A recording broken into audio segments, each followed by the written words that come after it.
Okay, we are live. And for the record, Senator Sirotkin is not in Ecuador. Apparently somebody took the joking seriously. And with that, he's just got a better backdrop than I do. With that, I'm going to call the meeting to order, Senate Finance, February 9th, and we are going to continue our discussion today about how we might think about changing or giving some guidance for the valuation of timeshares. I drove through Cambridge the other day. It's a very small community to lose $5.2 million in grand list. So we're going to hear today from Charles Storrow, and Chuck, you're with us. You also have a better backdrop than I do. That's one of the nice things about these Zoom meetings. You can put up these backdrops. But anyways, committee, thank you for the opportunity to speak with you this afternoon. I'm Chuck Storrow, Leonine Public Affairs. I'm here on behalf of the American Resort Development Association, which is a trade association of the many types of players that are involved in the timeshare industry, including developers of timeshare resorts and managers of timeshare resorts. Just to give you a brief high altitude overview of timeshares, basically they involve the ownership of the right to occupy and use a residential unit within a larger development for a period of time. The time divisions can be weekly, bi-weekly, or seasonal. They can be fixed or rotating. There's innumerable ways that the time divisions can be structured, but there is this element of being able to use a residential unit for a specific period of time during the year. The commonly used features of a timeshare development are maintained and managed by an owners association. Usually there's a contract with a management company who does all of the work. The cost of managing the commonly used features is borne by the unit owners who pay annual assessments. In Vermont, the legal framework for timeshare interests are as follows. First of all, they're basically a type of a condominium interest. We have a law on the books, entire Title 27A, dealing with condominiums. It's the Condominium Interest Ownership Act. It's based on a model law from the Uniform Law Commission. Yes. And basically what it provides for with respect to all condominium interests is that you have a deeded interest in real estate where one acquires ownership of a specific unit along with an undivided ownership interest in commonly used amenities at the condominium property, such as hallways, lobbies, parking areas, recreational facilities, etc. The uniform law defines timeshare basically by referring to the statute that's involved in this bill, which is 32 BSA 63619. That statute, which does address the property taxation for timeshares, defines timeshare as a right to occupy a unit or any of several units in a timeshare project during separated time periods, coupled with a freehold estate or an estate for years in a timeshare property or a specific portion thereof. And sort of basically in plain English, what it is that it's a deeded interest in a property that allows you to use a specific unit within the property for a period of time. Like I said, it could be weekly, bi-weekly, or otherwise. And then also an undivided interest in the common elements of the overall timeshare development. It's something that you can convey, you can leave it to your heirs, you can rent it. So it's just like owning really any other type of real estate. both the uniform law and the provision in Title 32, Section 3619, provide that the incidence of property tax falls on the unit owner, not on the property as a whole. However, because you could have, say, a timeshare development that has 50 units, that's, for the sake of easy math, let's say divided into 50 1-week increments, then you'd have potentially 2,500 unit owners. The Section 3619 allows a municipality to basically bill the owners association or the managing entity for all of the property tax attributable to the entire development. But it doesn't take away from the fact that it's the individual unit owners who owe the tax. It's just that the managing entity serves as an agent for the purposes of the property tax. It's a matter of efficiency so that the towns don't have to send out some $2,500 bills, but can just simply send out one bill. There's been a lot of activity about the property valuation or valuation of timeshare units, and there was a recent Vermont Supreme Court case out of the town of Ludlow, where the town wanted to not only assess the individual units at their fair market value, but then add to that, based on the income approach to valuing fair market value, the profits that the managing entity makes from managing the common elements. The court, they did that under the town felt that it was entitled to do that under the fact that it is able to submit a single bill for the entire project to the managing entity. But the court rejected that argument and pointed out that that was just a matter of administrative efficiency, and that if anything, the unit owners pay for the services of the managing entity, and it doesn't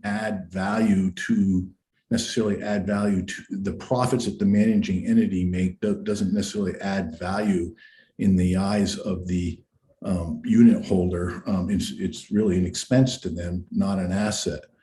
The court went on to say that basically you've got to assess the units at fair market value. And when you do that, you take into consideration all of the elements that bear on fair market value. And those elements include things like, the condition of the property, the age of the property, and anything else that relates to, what the property's fair market value is. And in this case, in the case of the bill under consideration, one of the attributes of the fair market value of a timeshare interest is that it is a timeshare. It isn't the same as owning a unit 365 days a year. It's a different type of ownership interest than a year-round condominium. And in this case, this bill would basically call for that feature that bears on the fair market value of a timeshare interest to be disregarded, and to simply treat them as if they were owned year-round, and then doing some math to break it down to the time factor that's associated with a timeshare. So, that's just the reality of the situation is that the market recognizes the value of timeshare interests as timeshares, and to artificially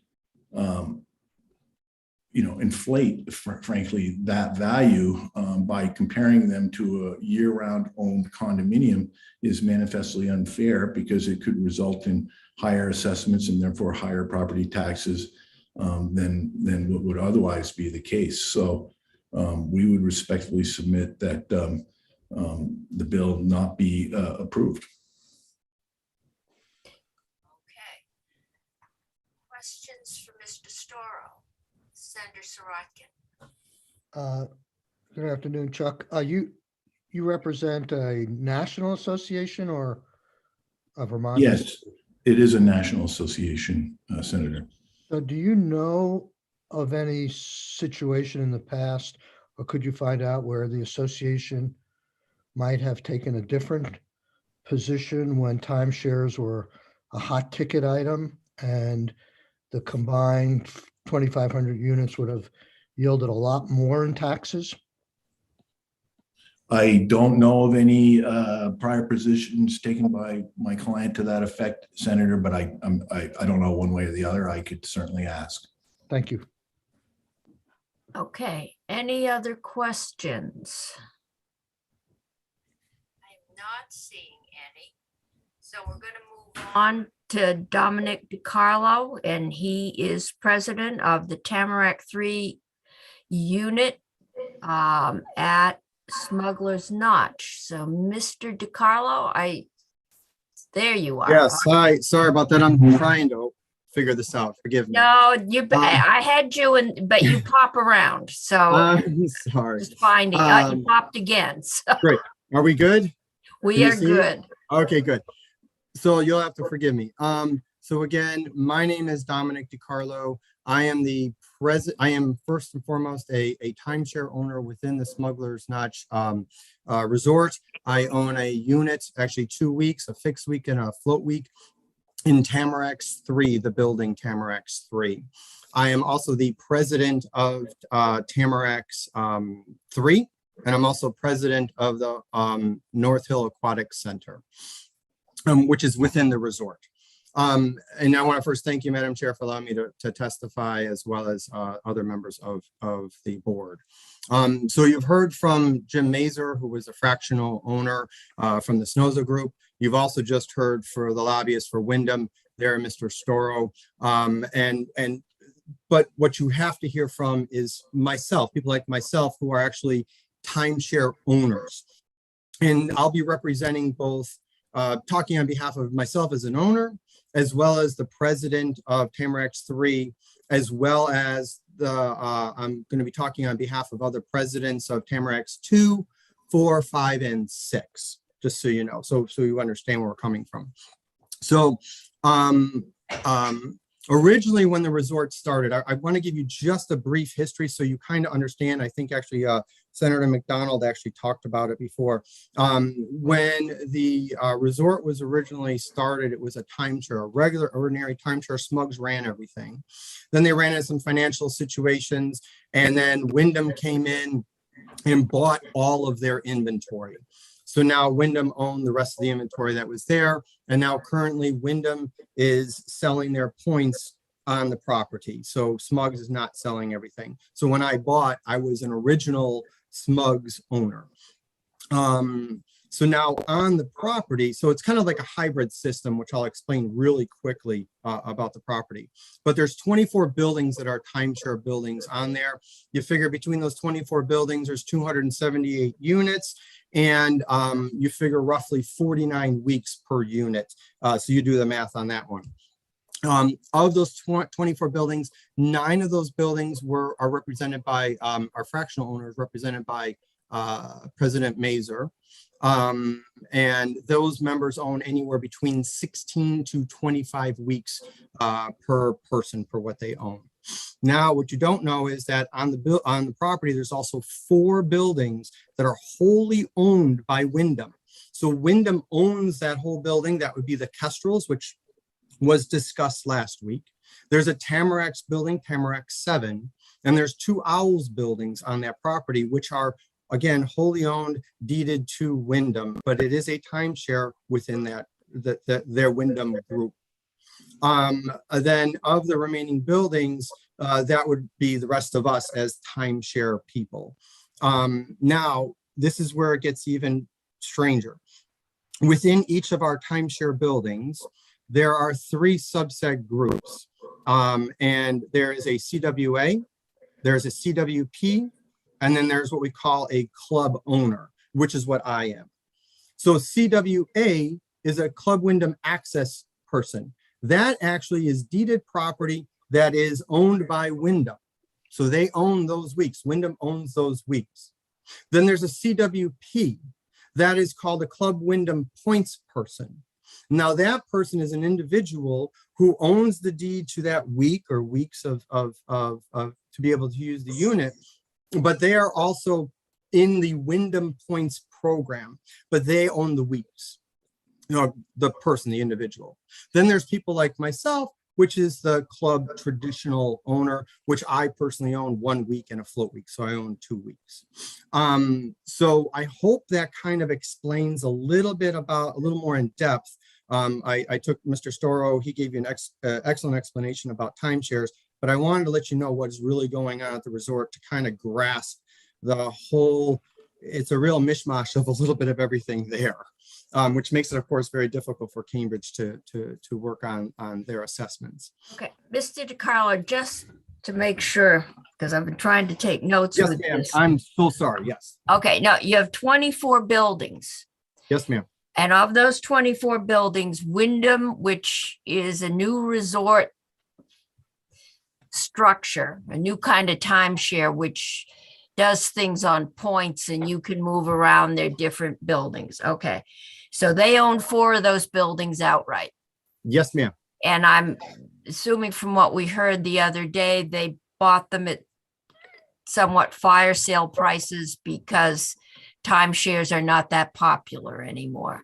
That is correct. I cannot attest to the values. Yeah, but we can check that on town ma'am. records, but within the remaining 20 buildings, there Yes. are 3 different forms, which is the first one, you have access to Wyndham, the CWA. I didn't get all my notes. Yeah, the CWA is, they call it Club Wyndham Access. You come in, you pay a lot of money, and that allows you to go to any one of these resort-owned, Wyndham-owned Okay. properties. Okay, And, so you know, these are the folks who you pay an initial fee every time you go someplace, you get points. Eventually, you get a free week. It's similar to something yeah, to that, yeah. something like that. But Okay, the key to that so- is that Wyndham owns that deed, so they physically. So Wyndham own that owns deed. the deed to that unit, and people Yes. that pay to belong to Wyndham's Access. worldwide network Yes, ma'am. get, if it's available, to rent, use that unit. Then you have people, the CWPs, Wyndham owns the unit, but people get, Nope, I'm sorry, didn't mean to interrupt you. no, go ahead. CWP I'm trying to Nope, read notes and, trust me, I've been on the phone with our attorney for the last 3 days trying to figure it all out, but. you have my sympathy. Yes. The CWP is called Club Wyndham Points. So in other words, that person has bought that deed and owns that deed, the individual. So let's say it's myself. I own the deed to that property. I am part of the Club Wyndham Points program, which allows me now to trade my points to go to other areas, but I physically as a person own that deed. You own the deed, which you purchase from I Wyndham? think I can't say for sure, but I'm thinking that you were that there's a program that Wyndham offers if you go on the property where I can join the points program, but I still have my deed, but I pay extra money to go to the points program. Well, the points, all right. Right. And then the club program. Those were, in my understanding, the original, when we went to Smugs prior to Wyndham coming in and picking everything up, we bought directly through Smugs. So that is a club person. So that's what I have. I am not part of Wyndham. I'm not in their Okay, program. so you may still be existing in the same building Yes, with units that Wyndham owns. Yeah. But you are not part of Wyndham, so you No, don't ma'am. get any points privileges. Okay, and then the CWP, they own the building, but then they can choose, they To own go- the unit. They own the unit. They own the unit, correct. Okay, But they use but- their points to trade. One Okay, other thing, so Madam they Chair. they're part Um, of the Wyndham organization. Yes, ma'am.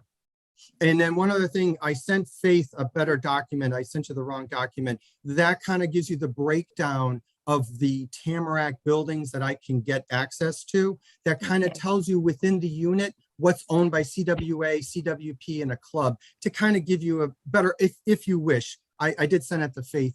That's later on if you wish Okay. to see it, if it makes it better. All right. This is not making it any easier to I figure know, out and I am how to truly appraise sorry. these. I know, and that's why when I was watching the video a couple weeks ago, I'm like, oh my God, we need to educate you. And trust me, we've been doing this since 2017, and it's been very, very difficult to go through the minutia of Smugs doesn't make it easy for us to understand what's going on. And we've finally been able to understand and see what's going on between the interactions between the two of them, Wyndham and Smugs, of how Okay. it operates. So anyways, sorry about that. No, that is fine. Senator Brock, I see your hand up. Are you there? Because I also see your picture. There we go. Okay, I think Senator Brock is not there behind the picture for the moment. Senator Pearson. Thank you, Madam Chair. Maybe my question is for Jill, but somebody, I get that people rent these or own 2 weeks or have points and use those to gain access. To me, that all seems irrelevant in terms of our tax treatment. I don't see, if you pay for a hotel room with Bitcoin or with Hilton points, it doesn't change how we tax that building. And so maybe it's appropriate to ask Jill just to clarify, Madam Chair. Yeah, I Do we think, care about the details of how people staying there are paying? Well, and I think, can we hold that for Jill? Because she's next. I wanted to see if we had any questions for Mr. DiCarlo specifically. Well, I get that Mr. DiCarlos has been talking about it, but I don't know. Maybe I'm the only one that's confused, but No, I'm no, not convinced that that's is relevant, I guess. that my is point. our big question, is how do listers evaluate these? And Senator Brock has come back on live. Senator, your hand is up. Do you have a question for Mr. DiCarlo? No, you're still, okay, your hand is down, but you're muted. Okay, It's down. It apparently raised itself accidentally. It does.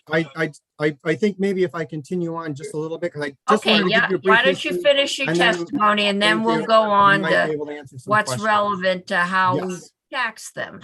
So anyway, so that's the brief history. So we, of course, also, when I say we, I'm talking about myself as an individual owner, as well as the president and the presidents of the Tamaracks. We oppose this proposed legislation just because, well, to the fact that these units have no value. Senator Pearson has mentioned it, and Senator McDonald mentioned renting these units. We don't make money on these units. We can't even rent them. And I'll give you one example quickly. Myself as the president of Tamaracks 3, we acquired a unit from a delinquent owner.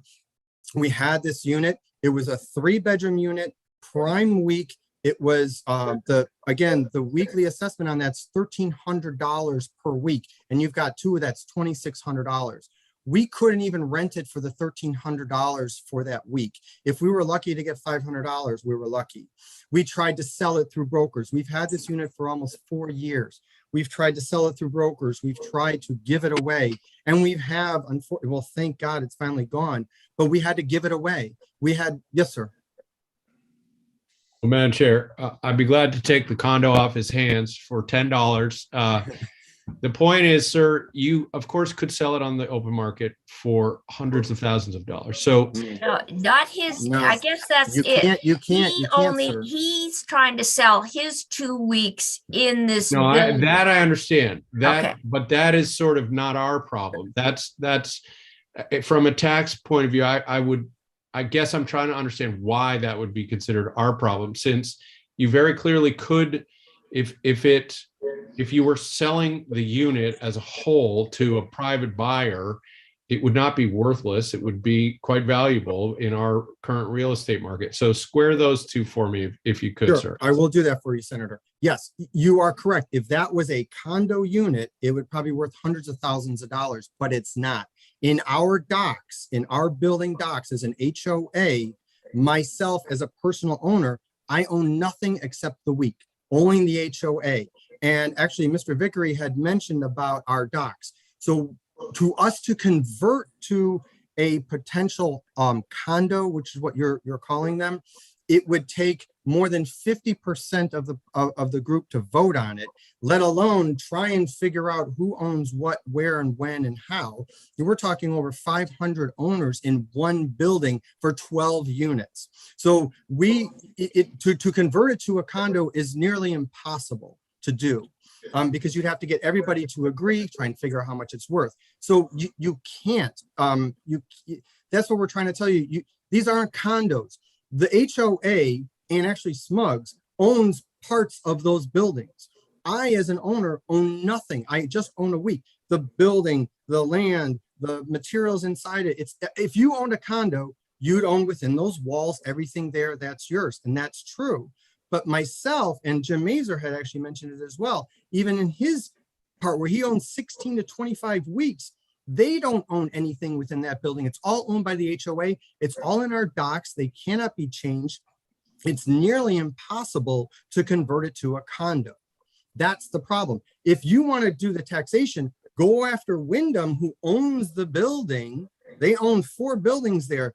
You can figure that out as a condo, a hotel, whatever they do. That's fine, but how are we going to, how can you tax me as a condo when it's not even a condo? You see what I'm saying? I get you on that, but that's the problem. In fact, one other thing, Smugs is offering, Smugglers came in at 27, well, when we became boards, because remember, we were never boards until 2014, when Carl Listman induced that law to have HOA, timeshares to be considered HOA boards.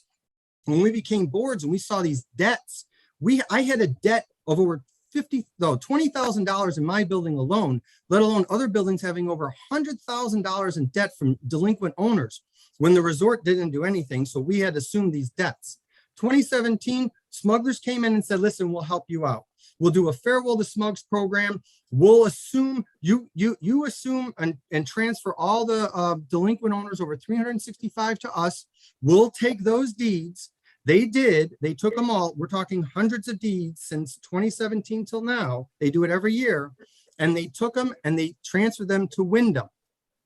What transferred, how transferred, we don't know. But those deeds then got sent to them because, again, there's no value, and got sent to Wyndham, and then Wyndham assumed them. And that's how they're improving their footprint within the Smuggler's Notch area. I can't rent it. I can't sell it. The market is depressed. We're paying almost, $1,000 to $2,000 a week. You can go and, just like you said, I can go do an Airbnb. I can go somewhere else for a lot less and stay at Smug, stay at Stowe, stay at Ludlow. You know what I mean? So the value isn't there, and the model's wrong. Maybe something's wrong. Listen, we truly understand Cambridge.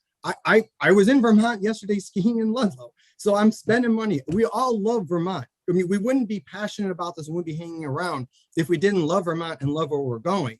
It's just, we're going to get to a point, we are at a point where it's costing me almost over $2,000 a year just to stay a week or two in Vermont.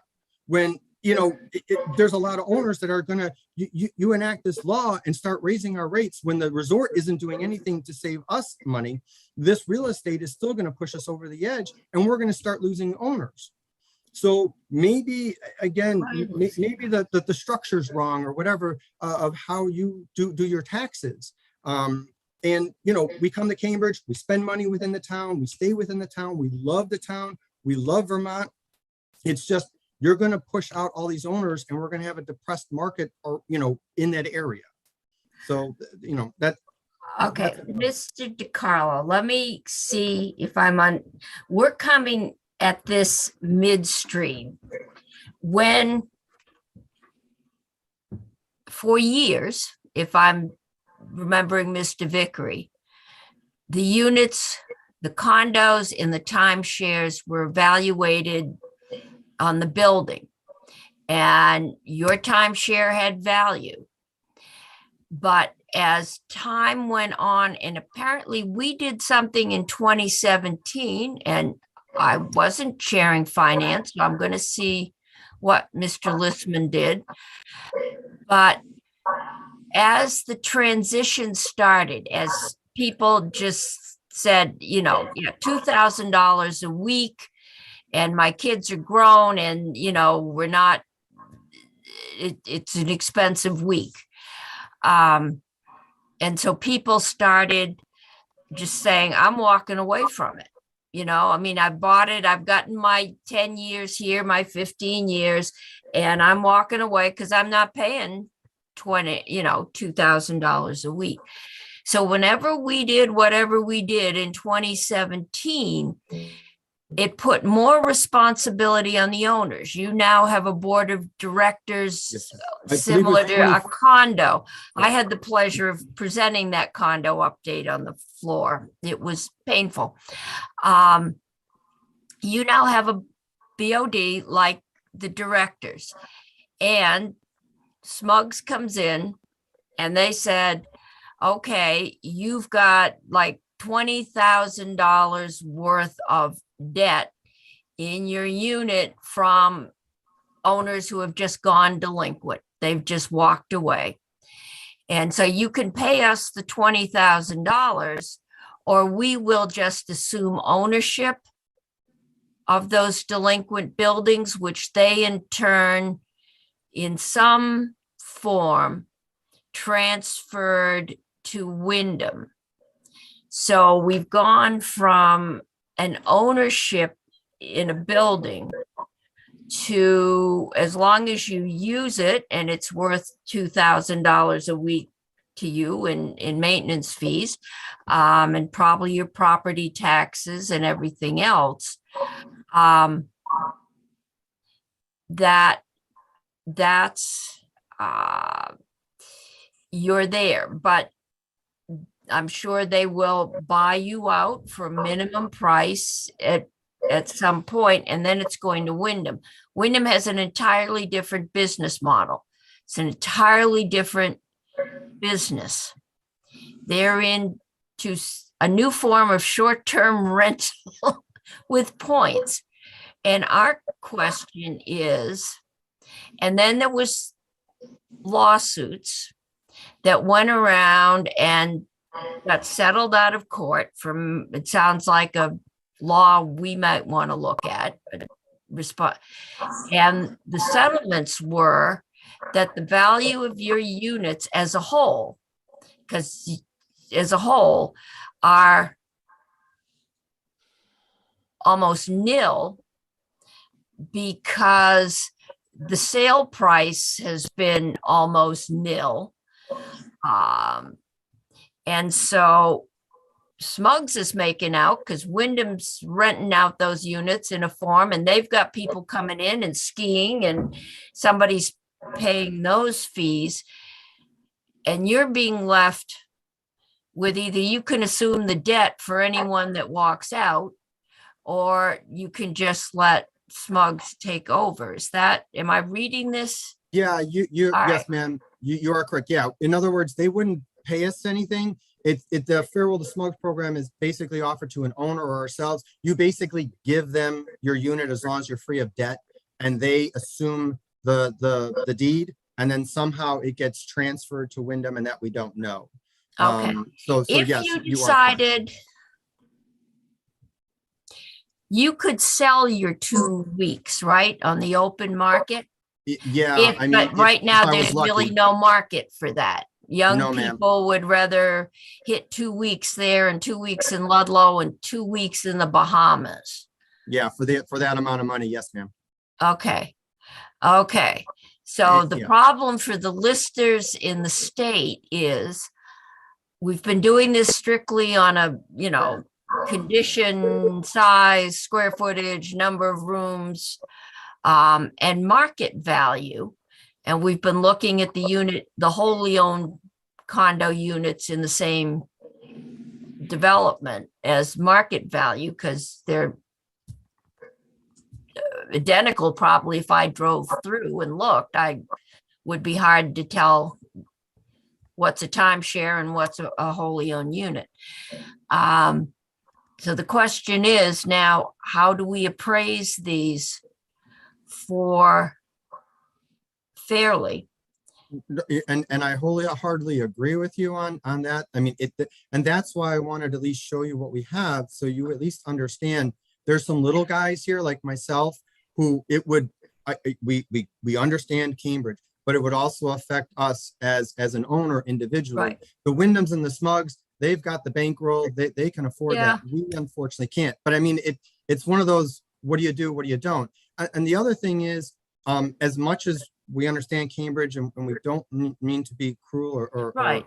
or whatever, but my understanding is this is just coming from Cambridge. Mr. Vickery was speaking on behalf of Cambridge, or is this throughout the entire area? Because Apparently this has been hit, is hitting in most of what we'd call the ski areas, the recreation areas that have any number of timeshares. And there is someone or a group of someone's going around presenting this to people. And yeah, if somebody came in and told me I could get my property taxes reduced, I'd think it was a pretty good deal. The town, on the other hand, yeah, it's suffering. is not so sure. Correct. Yeah, so I mean, that's why when I had spoken with the president Mazur, because we were trying to figure out different ways. I mean, if you look at it, I mean, and again, I don't know about the other areas, but Wyndham is coming in and Wyndham's almost running a hotel. If you think about it, you know, maybe you restructure it. I don't know how you It's can. commercial but property. exactly, or something to that effect. Or Mr. Vickery was saying they were having a hard time figuring out that there's no costs with all of these transfers going on. So maybe you work, we try and figure that out, or the cost of the you know what I mean? So we don't even know. But you know, we understand it has to happen. We do, we truly do. Trust me. You know, we love that area. We go there all the time. But it is going to be a financial burden for us as an owner, an individual If owner. we up your right. property And tax. we're just trying to just tell you, we have a little bit of a voice. We know we're not constituents and within the state, but we do come there. We spend our money, we visit, we love the area. So just please take it into consideration. And we love having you. We understand you are an integral part of our economy. Thank you. Thank you. Because I assume your fees cover your portion of the property tax. Did they Yes, go ma'am. down when your assessment got? No, ma'am, they don't. Like I said, Okay. yeah. So you didn't see any benefit it- from that lowered property tax? we got a little bit, we got a little bit of reprieve, but the resort has been less than helpful, I guess, in terms of their fees, because we are, again, I was trying to explain before, we're locked into a very tight managing agent agreement with them, where it's very difficult to get out and so we're kind of tied within the resort. So the resort does everything for us, and whatever they do, we have to pay. You have to pay. You know, so that's why, unfortunately, we're truly sorry. We try to go after the areas where, as a president of a board, to save money for our owners, that was a way to go ahead and depreciate some of the costs, as well as we do our own insurance. We try to do that as well, but everything else is kind of out of our hands. Like I said, it did save us a little bit of a reprieve, but this year we went back up and we had to do an increase again. You know, it's just how it is. And, you know, we try to work with the resort as best as we can, but it's kind of difficult. Okay. So, All right. Well, if there's no more questions directly from Mr. DiCarlo, I'm going to go on to Jill Remick from Property Valuation. And Jill, you're going to help us fix this, right?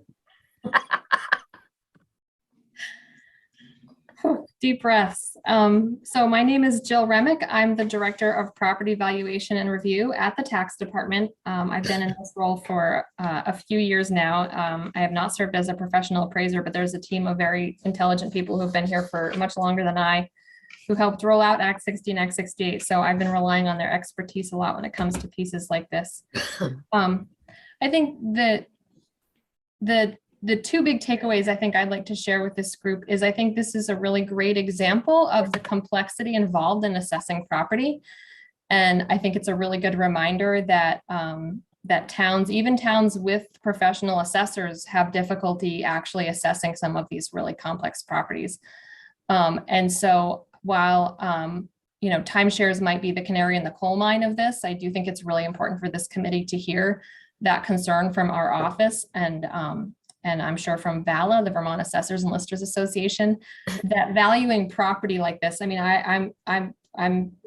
I certainly have nothing to add in the conversation about points or weeks, but from the principles of fair market value and assessing, our towns are really struggling to find professional folks to do this work. And I think Mr. Vickery's example is a really good one. They did find the town had to pay out of pocket for a commercial assessor, and they struggled to find what they needed to come up with a value, and they ended up settling. So our department put together a report. I know I keep mentioning it whenever I get a chance to talk to you all. It's on the legislative report webpage. It's about high value commercial and utility property valuation. And one of the recommendations that we have in there is if there's any way we can create some sort of support that PVR could provide to towns for these complex and unique commercial properties. Because I do think this is actually sort of illustrating that challenge for a lot of towns. Towns, even, you know, Montpelier and Berry City are both looking for full-time professional assessors, and they aren't even able to find folks to fill those roles, let alone some of the smaller towns who may have a part-time position. So I realize that's a little afield, but I do think that this is an example of that broader context. I think we've come from the old days when people like my father just put his name out and got elected to be on the board of assessors. And we also had a board of auditors. I think Montpelier did away with it after several years of not getting anyone to run for them. And it, especially when you do a reappraisal, having a professional makes a big difference. But we have a problem, and that is, I think, and Senator Hardy, I believe, has a bill or request in. Last year in our miscellaneous tax bill, we requested that That's report right. that Jill just referred to. And I thank you for reminding us that, Jill. I think we should take up that recommendation because this does prove that point that it's super confusing. Because I think what we've got here is something new where the building itself has not changed other than, you know, normal wear and tear, we're going to assume. The building is still the same as it was. It still looks the same as the one next door that is wholly owned, but it is under a whole new structure in which, and while these were all timeshares and the timeshares were selling at a good value, there wasn't an issue. It's when timeshares aren't in vogue anymore and people, people now won't buy them. And so you can't sell them. So you own 2 weeks in a building that you don't own. And the question is, because there's no market for that ownership structure, what does that do to the value of the building, which is now transitioning into another, and I would assume profitable? Yeah, and I business want to, structure? I know that you folks are tight on time, and I see Brad is joining. Yeah, Brad is here.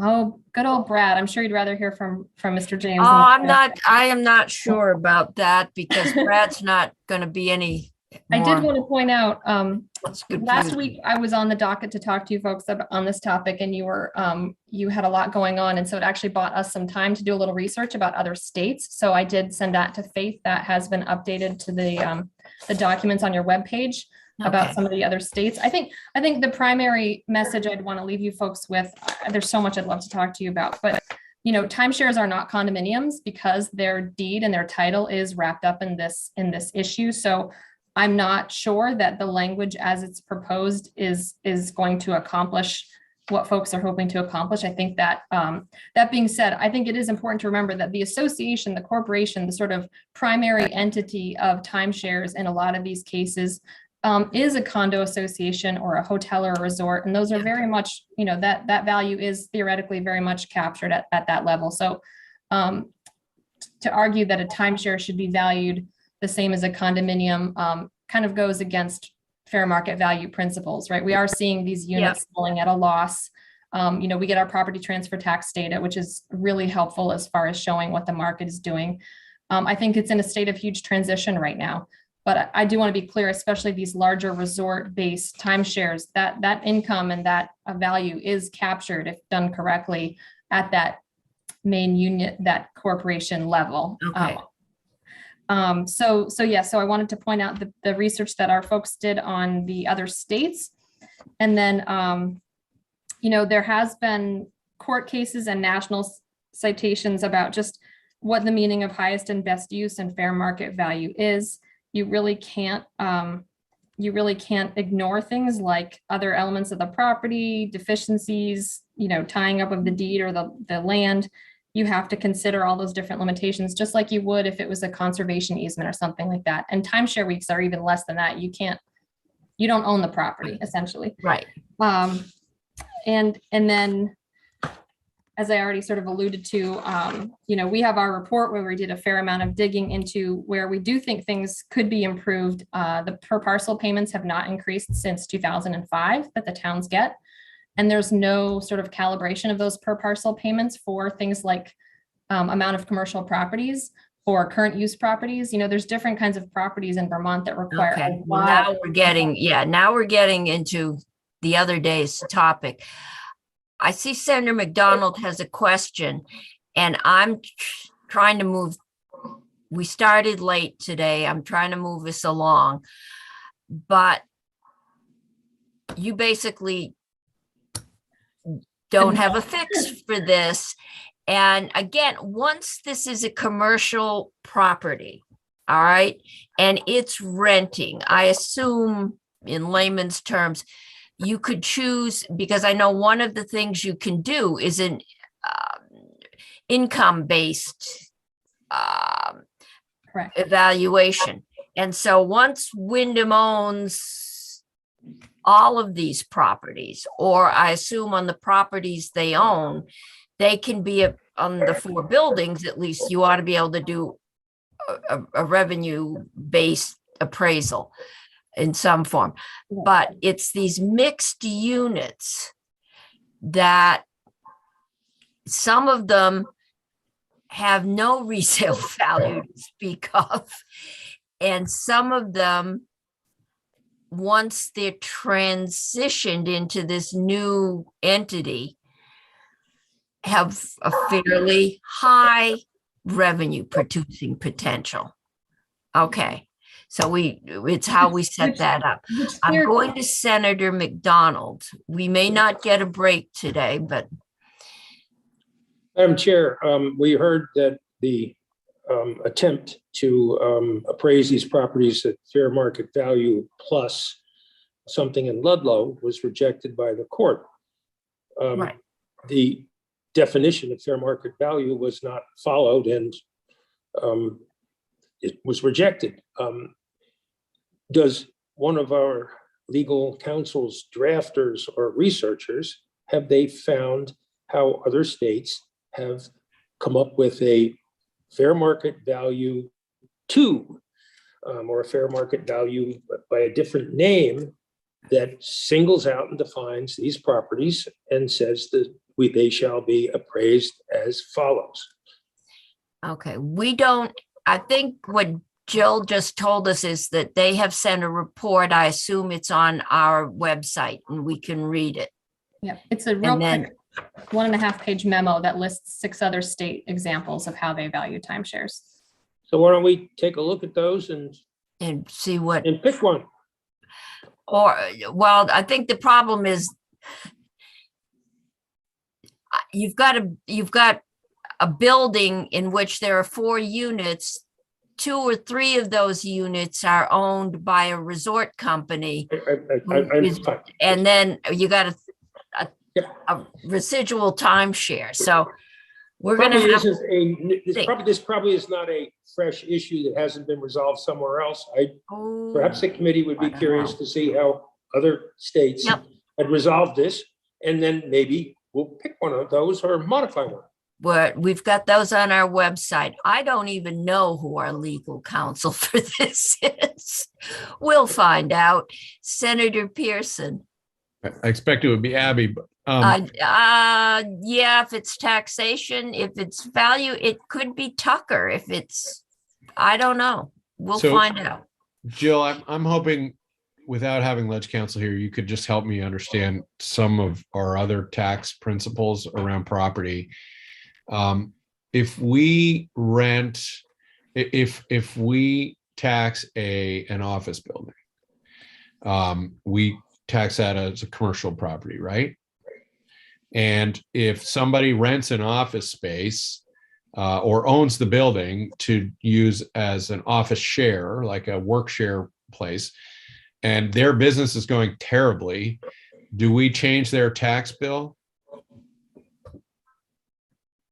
No, if the overall commercial entity was losing income, then theoretically, if they're being valued based on income, like a mall, right? Then that might affect there's the cost approach, there's the replacement cost less depreciation, and there's the real So property. This So is what I'm looking for clarity on. So, I think we're all understand how homes are treated, but you're saying even for commercial, there's some options in there for how we tax it. Is that up to the taxpayer or the lister or what? Who makes the distinction of? the which lister or means- assessor would make that distinction. Because I'm just, a warehouse with a booming brewery and a warehouse with a failing bakery is probably taxed the same. I mean, if it was identical warehouses, or it would be up to the lister. Right. So the lister theoretically, I mean, if they had all the time and energy in the world, they would do the 3 and pick the one that made the most sense. And I want to be really clear. Property owners can appeal their values, and that's a huge part of Vermont's structure of property evaluation. There's multiple levels of appeal. So, we hear 80 appeals a year just here at PDR, and that's after they've gone through the BCA. So if in that example, the one that has the business that's really not thriving, they could appeal their value to a hearing officer and then to Superior Court and the Supreme Court. And I guess if you don't mind, I'm just trying to understand, Madam Chair. We keep touching on it and not really digging in, and so I keep spending an hour being confused. So if you could just entertain me for a moment. Is it part of the challenge here is that these are deeded rights to these timeshare owners? Like, that's a difference than, the way that a business owner sublets for an office share, for instance. That's a distinction. Is that correct? That's right. Yep. There's a whole section of statute specifically for timeshares, and then how their property taxes are collected is also its own subset. That's not the same as a commercial apartment building or a commercial office building. That's right. Because it is, I feel like there's the shell, and that ought to really set the value. That's where it's very straightforward. If you ask anybody on the street, that would make sense to them. And then there's the workings of how some of these shells are sorted themselves out. And if you ask most people on the street if they cared about that, the answer would be no, they do not. And it's a little rich to hear that that they're impossible to sell, that they're meaningless in a booming retail market, real estate market. And so anyway, I thank you. I now, I think, understand the status quo. And I guess appreciate that it's somewhat complicated. But I do feel like the the highest and best use principle would be clearly, resale value and not resale of your 2 weeks, but of the unit. Anyway. Right, and tricky. if you're going purely by what the market of these properties are going for, they are selling at a loss. We see it in our property transfer tax. But that's not true. That's the 2 weeks are selling at a loss. But nobody's selling the property at a loss, right? It's more like the scheme inside of the property that's going at a loss. Right. So my hope would be the organization, the corporation or association that is responsible for that property, that income is being captured and they are being taxed appropriately on that revenue. That's where that would be captured. But I agree, this isn't an Airbnb, it's not a rental, it's not an apartment building, but it is not a deeded condo either. They're their own beast. And the way that the proposed language is written, it sends you back to the 3781, which is fair market value, which takes into account all the different pieces. So I think if the committee wants to address this, I think there's a little bit more detail needed in how that would actually be captured. And I would argue, I think it's really difficult still for a local assessor to figure this level. Yeah, And my last question would be, if somebody sells their timeshare, do we get a property transfer tax? Yes. We do. Okay. Yeah. Thank you. okay, Senator Hardy. Just a clarifying question. Jill, you said that you hope that the taxation would be captured in the taxation of the corporate. Do you mean in property tax or in corporate taxes in that sense? Well, I mean, I'm only looking at it from my property tax perspective. So if you're the owner of a hotel, a resort, right, which are some of the biggest, listed valued properties in Vermont, and you have suites and rooms and timeshare like things that you're renting out, that's part of your income that would be reflected in your property taxes, because those commercial properties are often assessed at their income-based approach for a property assessment. So that would be the proper place where that value would be captured. So if that corporation, the resort, owned a building that had some timeshares in it that they owned and some that other people owned, your hope would be that the resort's portion would be captured in their overall property tax for the entire resort. Right. And that gets to Mr. Vickery's point about how complicated this is to ask an assessing official to do. It's an audit. It's a financial excavation Right. that towns need help with. Thanks. Oops. Okay, we're going to have to move on because we've got Brad James sitting here. And I think, so once we move, Hello. once these all move to a resort, then it's going to be picked up on an income base. Right now, we're neither fish nor fowl. We're not a condo. We're not really a timeshare anymore. We're at, and it was a timeshare. It was the market value. There's no market value or minimal, but there's a resort value. So any thinking that your shop could do to help us work through this, I think we'll talk to the Listers Association and see what we can work out. But right now, I think committee, we've worked our way through our break. But I do want to get to Brad James because we do have a couple of these must-do bills, and a waiting bill is one of them. And Brad is here. Brad, I've got on the agenda that you're going to talk about appendices 8 and 11. Are those the two charts that show the breakout per town under all waiting and then waiting with an ELL grant, or? No, not quite. Okay, because I think this all started with my concern last week when the city of Barry came in. They thought there's our traditional inner city. That, they've got a lot of poor kids, they've got a lot of issues. They're a very low spending town. We forced them to merge with Barry Town, which I think kind of offset some of their poverty. Given that was a forced merger, that may cause some issues, but then I started looking at Rutland and St. John. I was trying to look at some of our traditional small cities, and that when we originally did weighting, Barry was thriving. The granite industry was going, machine tools were going, Rutland, they had jobs, and now they don't because of changes. Machine tools are gone. Granite we aren't building granite buildings anymore. And just trying to figure out what is going on in the rates, because it's counterintuitive that they could actually lose students or taxing capacity when it usually takes at least 2 votes to pass a budget there. And that to me is concerning. And I think, so did I throw you a curve?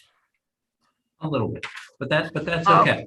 Because I can, no, it's all right. I can work around it, I think. And if not, I will happily. Well, just do what you have and then we'll see where we are.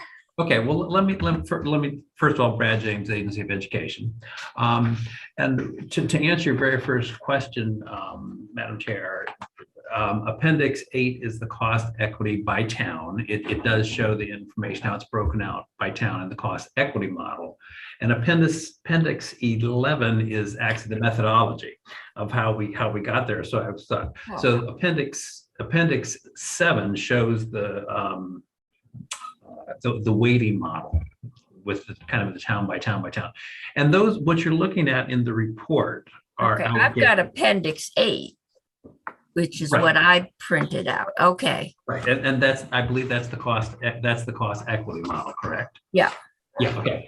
So what I did was, again, as I said, those are outdated. I believe I mentioned that to you last time I was with you. Okay. So what I did was I updated both those with more current information. So it's kind of our latest, Okay. It's hard to talk about this, but it's our latest information. Did you hear what we just came out of? I heard a little bit of it. Yes. This is starting to feel like a piece of cake.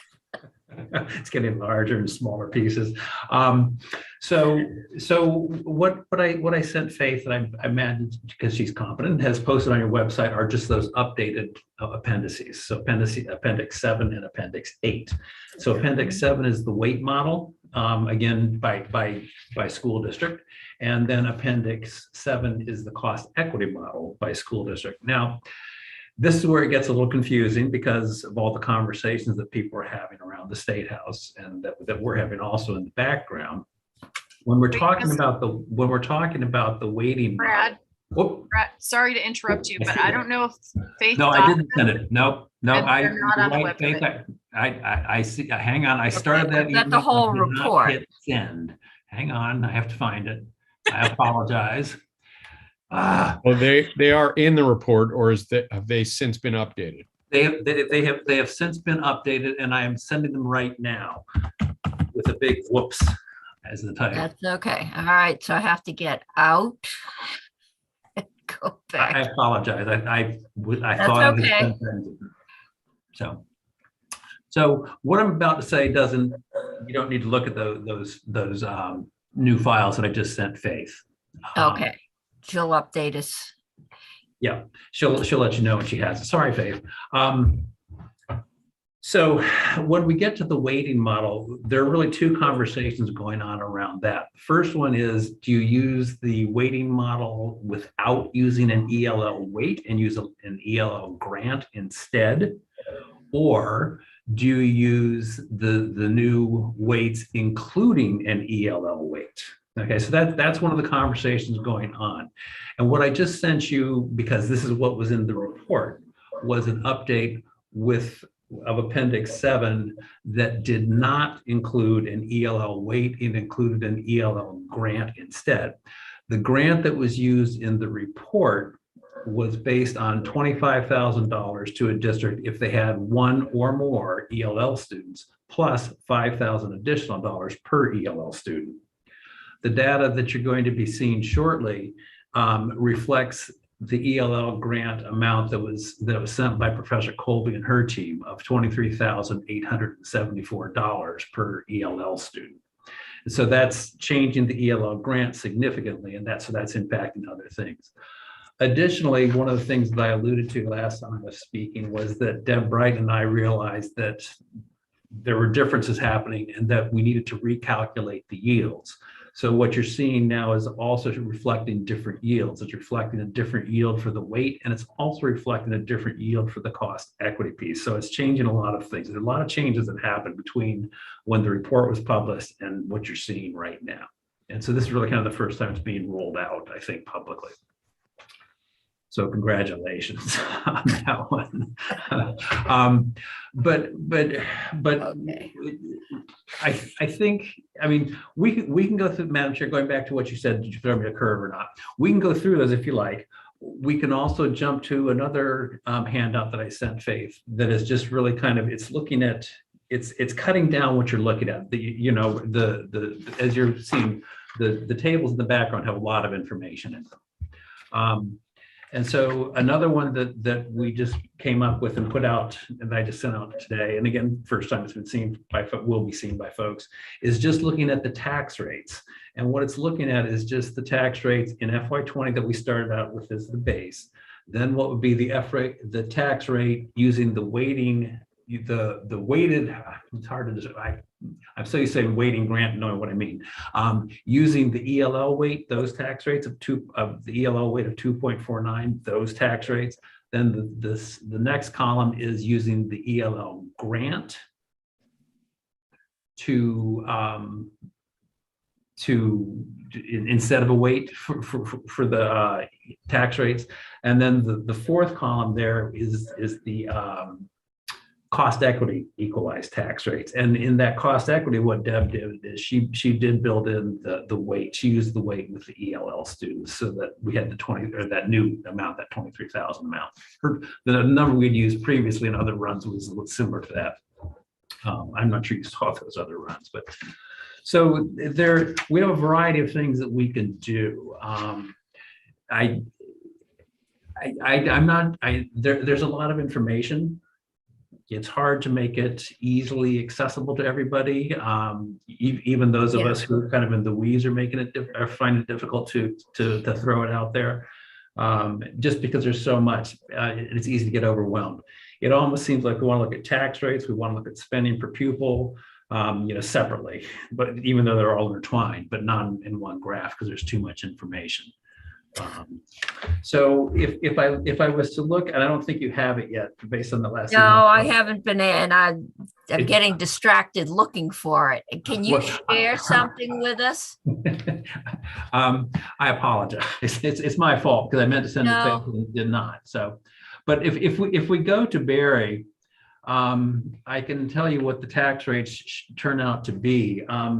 Their current tax rates, FY20 under what model? This is the original FY20 tax rate, although it's not really the one they had because we had to change things to make it equitable across the state. We had Act 46 incentives in place. We backed those out. We had all kinds of things going on. Okay, that's right. They did the merger. Okay.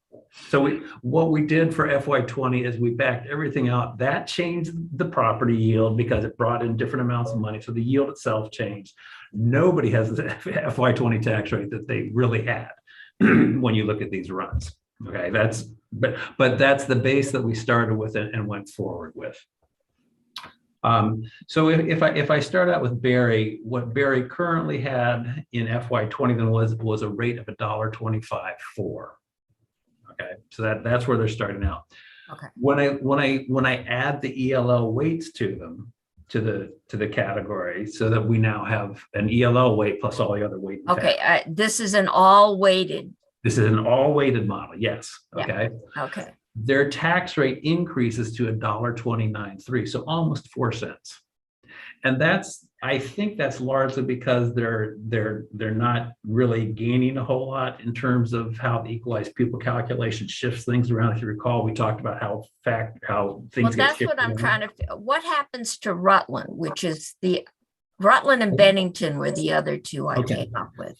All right, so then with Rutland is doing better. So Rutland City, I have to differentiate because I have Rutland City. Yeah, Rutland City. Rutland City. So at the original rate for FY20, they are at $1.42.7.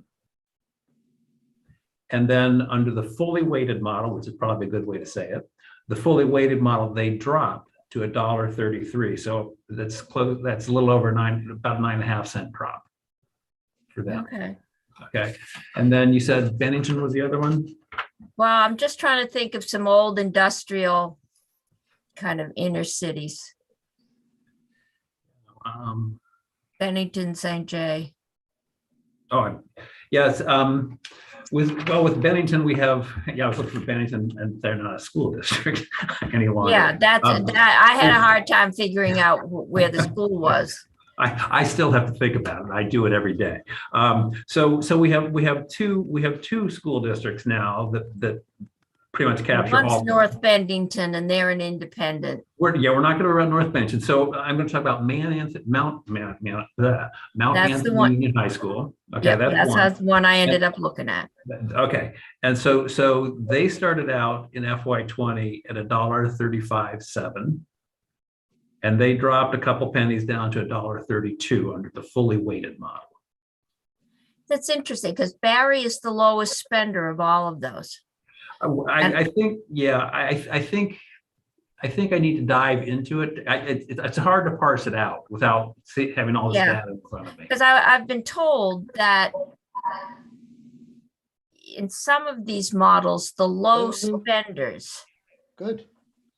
end up paying more than the higher spenders. I think it's all set up for 11:45. I think it was under the weighted model. 45. Michael, we're hearing your phone call. Yeah, Okay. nice picture of Ecuador, though.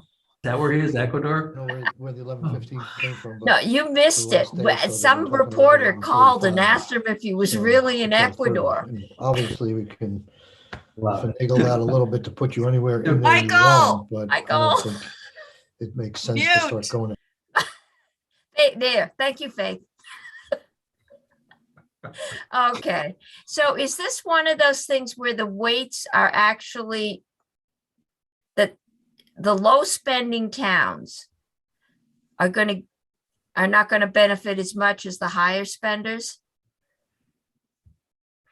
I think I'm not sure I can say that definitively. Okay, I think when you compare either of the weighting models to the cost equity model, you can say that, and then it flips later on. I think I have it the right way. I may have it backwards, but it's one or the other.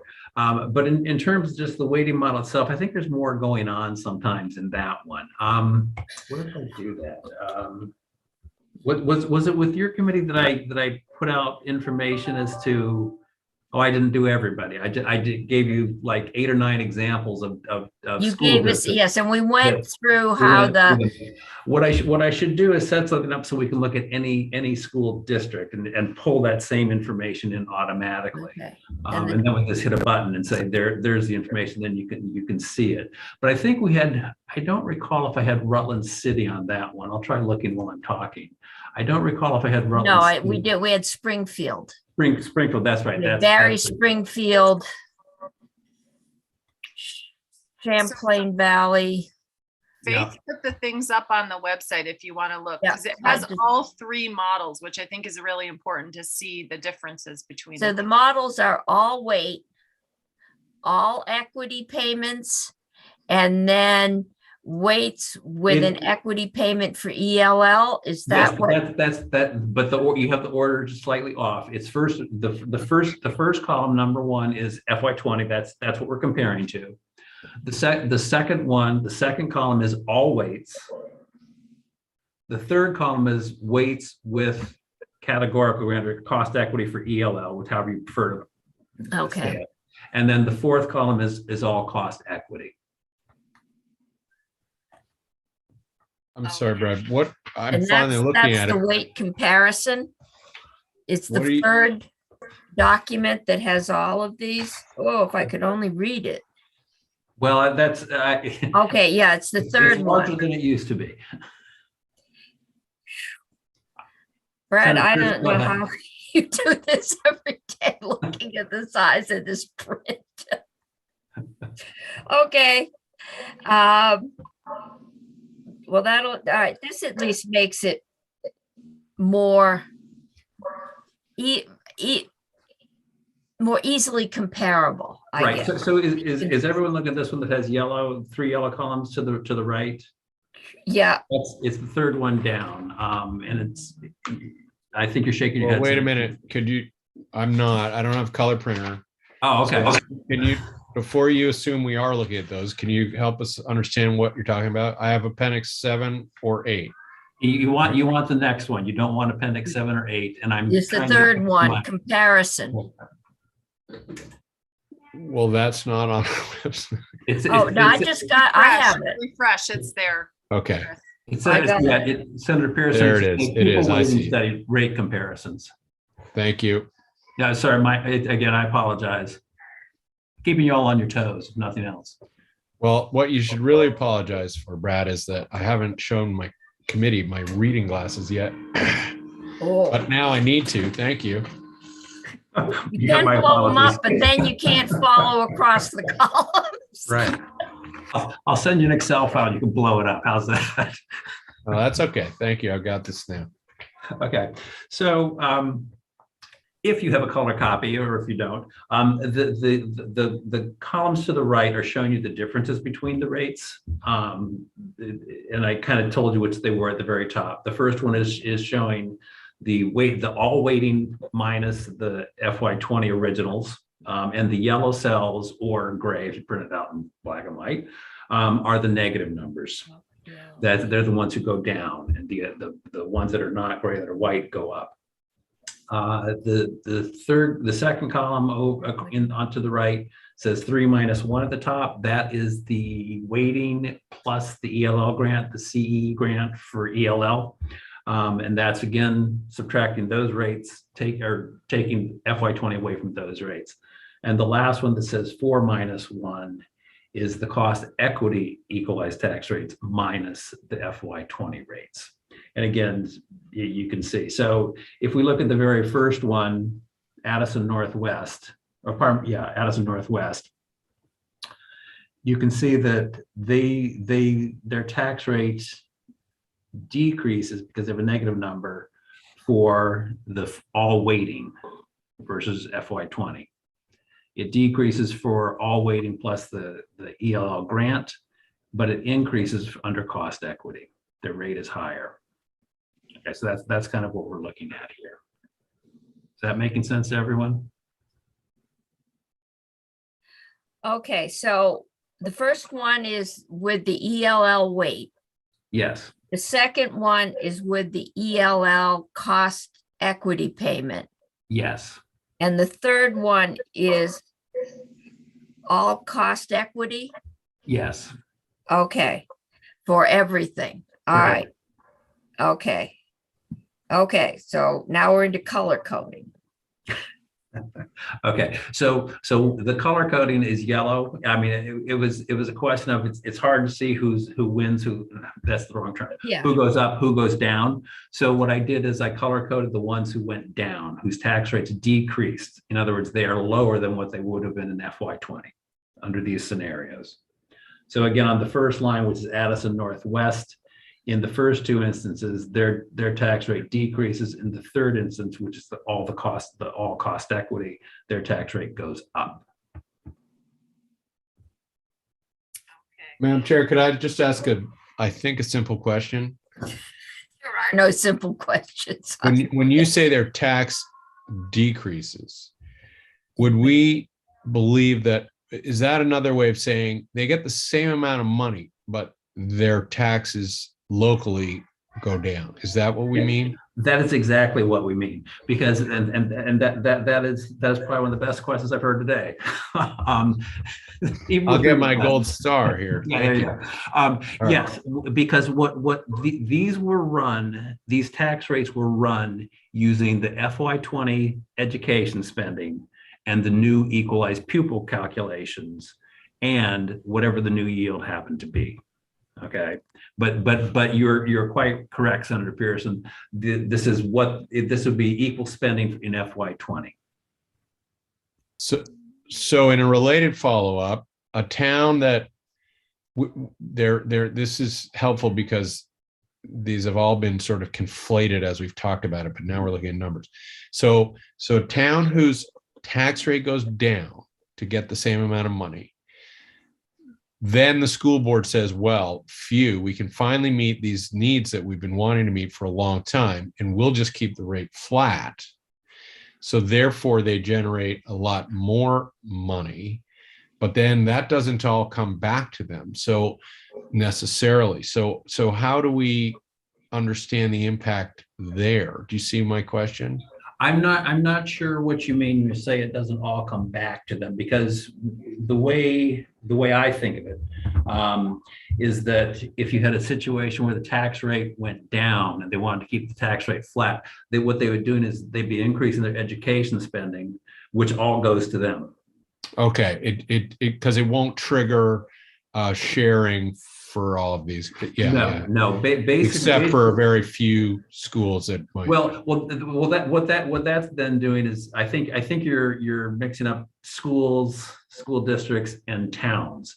It's the towns that are raising the money. Like in my town, Stowe, we were, because we have a strong grand list, especially on the non-residential side or non-homestead side now.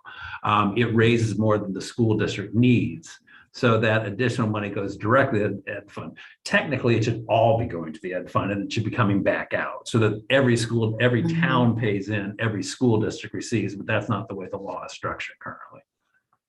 But so if that's kind of what your question is. Well, I guess I just want to, the theory here is that we'll create more room for local districts to spend the amount of money that we would suggest is necessary for equity. But then when they do that, there are some towns, and maybe I am thinking of the old construct of a gold town, but where they agree to spend more and it doesn't all show up more and locally, but okay. Yeah, it basically just, I mean, if I can try it a different way, the school district decides how much it's going to spend, and that's how much they get, regardless of the tax rate. And regardless whether the town raises more or less than what they need, that's how much the school district gets. So in this case, if we were looking at Addison Northwest and they're, say they could increase their tax rate 3 cents, or they could spending to bring it up so that went back up to where they get more money, and that would go directly to the school district. Okay, thank you.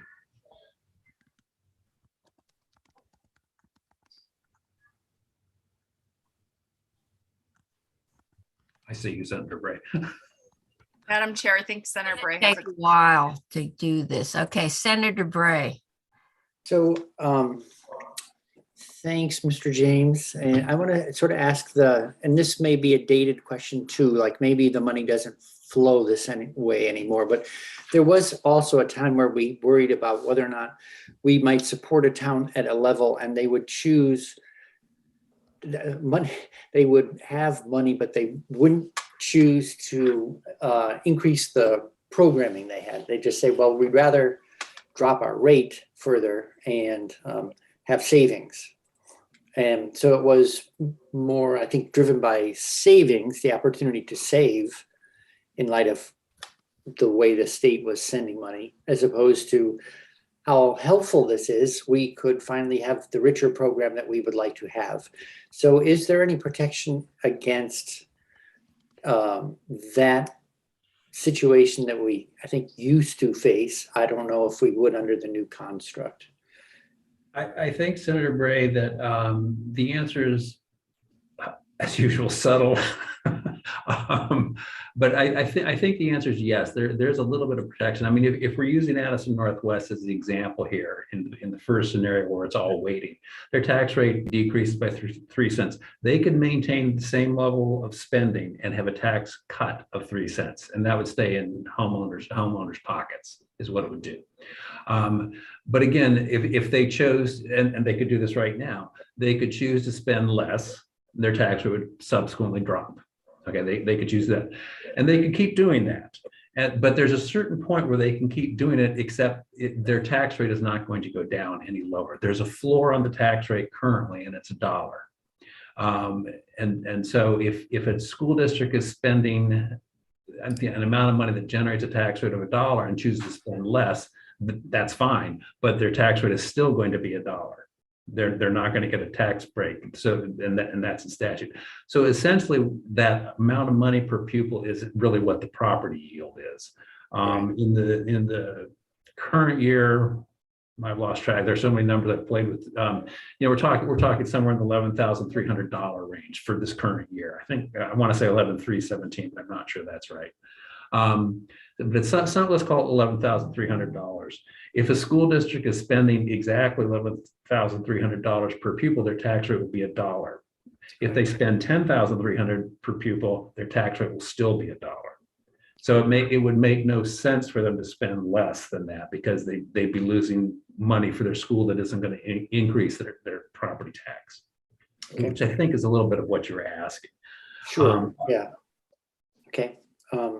And does the state play a role in saying, we're trying to actually support the highest quality, most equitable education we can? Is there ever any upward pressure on a school budget through this mechanism? I think there will be, the way this goes. I think if we take the districts that have this apparent tax capacity, I mean, again, these are not the numbers people are really going to see. If we took the tax capacity that many of these districts are seeing, I think a lot of them would increase their education spending. What would that do? Well, that would change the whole picture of the yield, and that would change the tax rate. It gets kind of circular in there. But I do think that would be upward pressure on the education fund. By the same token, I think a number of school districts whose tax rates would go down would not necessarily decrease their spending as much as it would be to get back to where they were. And that too would be an upward pressure. So I think there's a lot of potential for upward pressure on the education side, the education spending side of the ed fund. All right, thank you. Senator Pearson. Thank you. Brad, just glancing at this, there's more yellow than not. And so if I took all of your numbers, does it add up to 0? No, I don't think it will. So explain that to me, because I thought this was a realignment. I'm just talking about the first column, which is imagines new weights.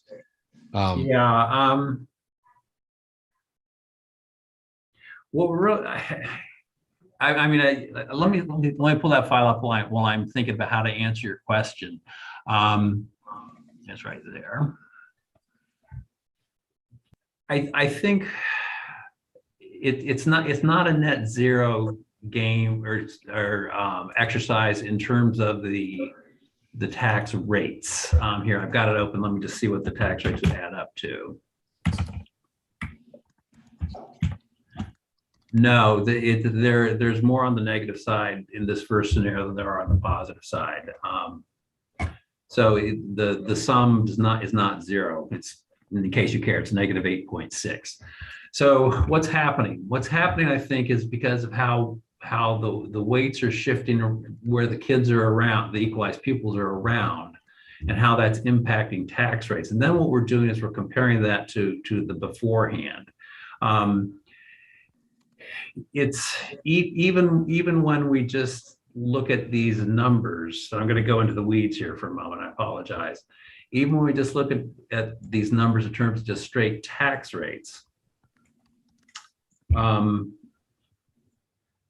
it raises a little. Education spending goes up because we're looking at what's happening against an old tax rate, and so that's changing the picture. So in reality, it would all have to be reworked. But I don't think you'd ever get to the situation where the sum of the tax rate change themselves is going to be zero. I understand why people think that. I sometimes think that too, but I just don't think you're going to get there. I'm not sure I can explain it well without really thinking about it for a while. Thanks. That's a non-answer. I'm sorry. There are just too many things going on for it to be neat enough to be zero. And there's other things out there like ESSER funding and, the Act 46 payments and that are at some point probably holding down, going to the tax rate. But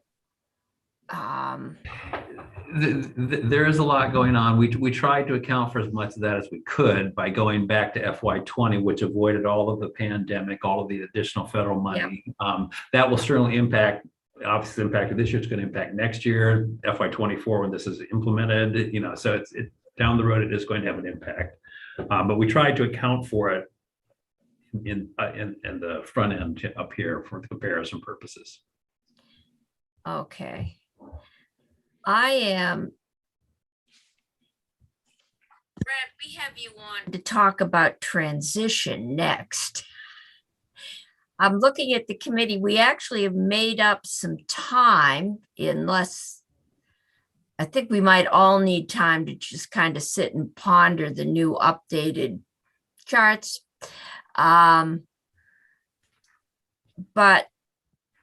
I can give you like a 10-minute break. Would you like to do that now? And Brad, I can do you're whatever. fine. Do you want to do that and give everyone a chance to stretch, and then we'll come back and because we've had a lot thrown at us in the last hour and a half, none of which has followed a straight logical line. So I'm still trying to figure out how one of my wealthier schools is going to see their tax rate decrease and how one of my poorer ones is going to see theirs increase. Well, I'm going to have to ponder that for a while. I'll see if I can figure out, Barry, what's the other school you're looking at? I was just looking at U32. Okay, I'll take a look in the 10 minutes, see if I can figure out anything, what's going on. Yeah, As Senator Hardy said, there are a lot of pieces that are moving in here. I so know. It's not real intuitive all the time. And it won't be until it goes to the voters, but okay. All right.